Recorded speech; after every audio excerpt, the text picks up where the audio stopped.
Continuous carbonization furnace is the newest type of charcoal making machine with high efficiency. Before using this machine, we should do good preparation in the early stage.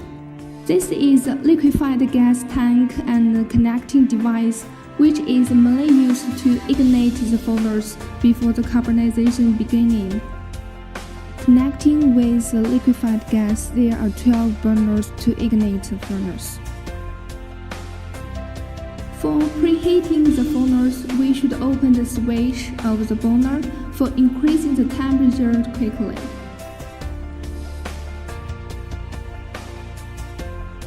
The electric cabinet controller can display the carbonization temperature, current, and voltage, and adjust the carbonization speed.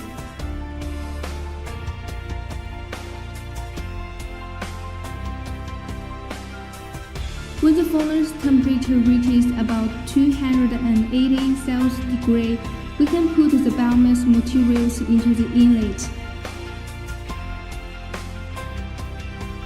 One thing should notice that we should add water to the bearing for cooling and protecting the bearing.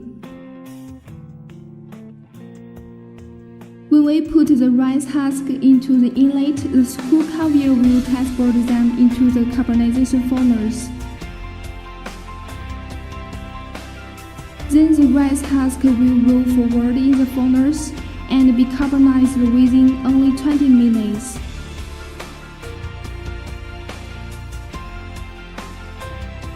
When the carbonization is stable, we can turn off the burners and use the gas produced in the furnace for heating.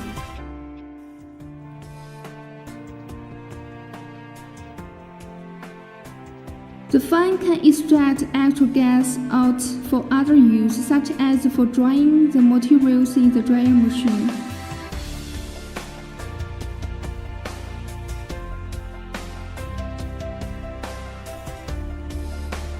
This setting mainly can prevent oxygen into the furnace.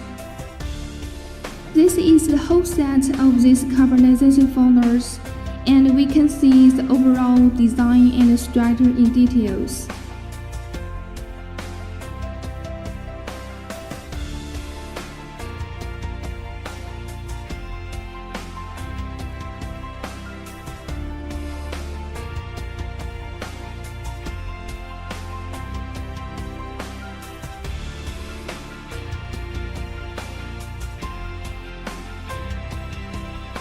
The final rice husk charcoal will be discharged from the cooling conveyor.